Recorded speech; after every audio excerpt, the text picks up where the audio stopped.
back to Tactics Talk with Guido. Got a replay analysis on this episode. We have Polecat Price is in his TOG 2, a Tier 6 premium British, massively gigantic, very slow tank.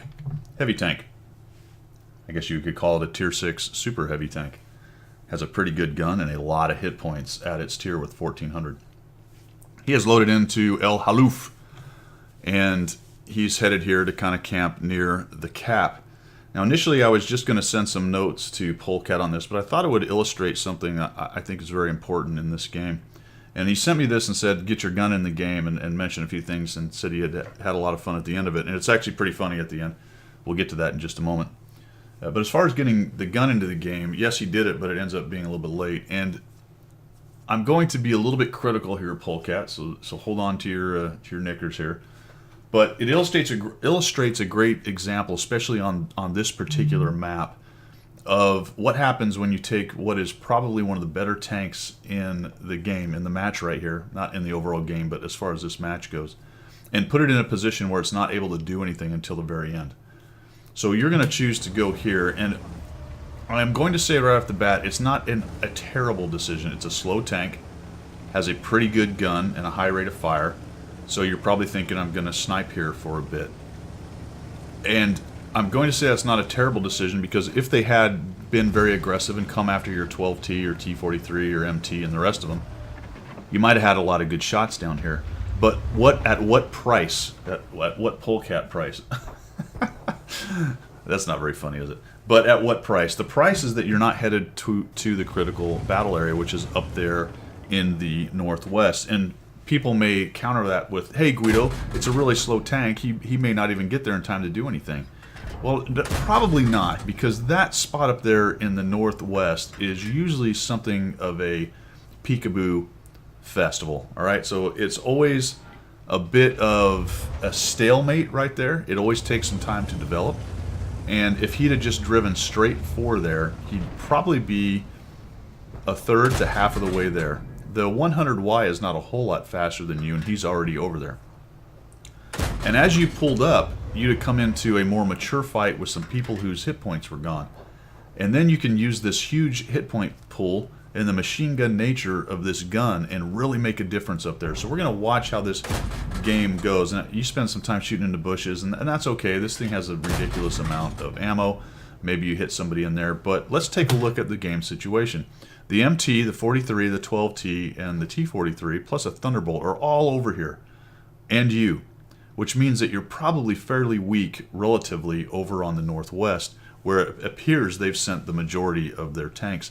They do have a couple campers over there, but it looks like these guys have this well in hand. And you're hanging out here on the sniper perch.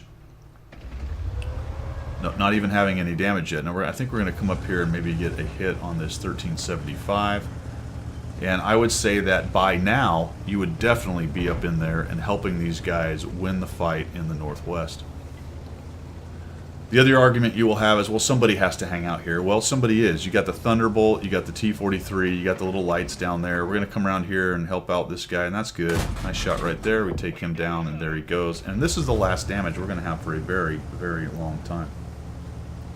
So I'm going to speed this up because I want everyone to kind of watch how the game starts to develop.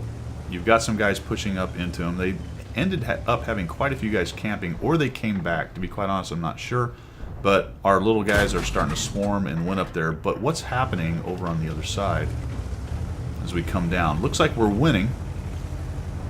But all of our tanks up in the northwest are relatively low hit points. See how they're all basically getting whittled down? And pretty soon we're going to be running out of tanks over there. At least Polecat's moving forward, so good job on that. I do agree with getting forward at that point based on what you had done up to that point. But I think that had you been over here with these guys, you'd have been much better off, and the team would have been much better off. I can guarantee you'd have had more damage by now. The Black Prince, we're crawling around, so we're going to speed up just a little bit because this takes a while to develop. And they're actually making a bit of a comeback because they're starting to pick off our near-deads over there.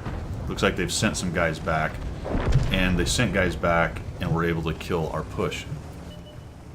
So that's kind of interesting because while you supported this push a little bit from up here, once they get up top, you were out of position to help them, and they actually got cleaned up by the campers and the guys who were able to come back. These guys were able to come back precisely because you didn't have enough tanks up here to keep them honest, so some of them peeled off and came back around here. Why did all of that happen? Because one of your best tanks was hanging out up here and then driving slowly across the middle. And that's what I'm talking about, get your gun in the game.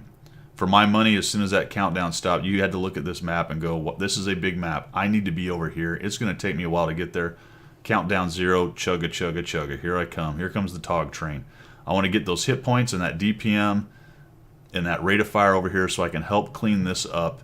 And then if I have to, I'll just turn around and chugga, chugga back. It may take a while, but if we win and these guys actually got up here and cleaned up some of these campers, then I can chugga chugga through here. And I will tell you, I don't think it would have got as exciting at the end like it is right now, because this is still in doubt. The Pudel's in not bad shape. The 01 could probably kill him, but unfortunately he takes down the 01. This guy makes a foolish move, just kind of charging. You have no idea why he would really do that, but he did. Maybe he didn't know you were there. Now the Pudel's like, oh crap, here comes all these hit points. The 304 is plinking you. And you're down to fairly even. Now you've got a lot more hit points than the Pudel does. So for some reason he comes over and gives you complete side armor. That's just very foolish. You're able to machine gun him down, but you're taking hit after hit from artillery. Bam. And we'll come around here, and this is where it gets kind of funny. Oh, there he goes. Well, I don't know what he's doing, but he thought he was getting around behind you. Didn't happen. And where's that pesky old 304? Where's it? Oh, he's behind me. Ram me. No, he didn't ram me. He runs for it. Oh, let's get slower. There's a shot. We're going to slow-mo because watching artillery is die. Watching artillery is die. Watching artillery die is always fun. We got some lead fire. Oh, he's getting through. Wait, what happened? Oh, we got to move. All right, here we go. Whoa. Not enough lead. We're reloaded. Here he comes. Dun, dun, dun, dun, dun. Watch him die. Goodbye, 304. We gonna fire? What happened? Oh. Well, that was odd. I was hoping to see the bullet. Oh, and there you go. Ends up being a win. 920 damage. Eventually you got your gun in the game. 4 kills. But all my yappity yapping before, the point of all of that was I really do think that had you just gone to the Northwest, this game would have been a much better win than coming down to only 3 of you alive. I think you'd have been able to keep some of your own friends alive, and you'd have eaten those guys up pretty quickly with the TOG's gun once you did get it into the fight. Alright guys, I hope you like what you saw. I hope you learned a little something here. If you disagree with that analysis, because I know that there are probably a lot of people that do, and this is one of those more controversial kind of ideas, go ahead and put it down there. We'll have a little discussion, see what people think. Alright y'all, like I said, I hope you learned something. I hope you liked what you saw. If you did, make sure you subscribe, and we will see ya.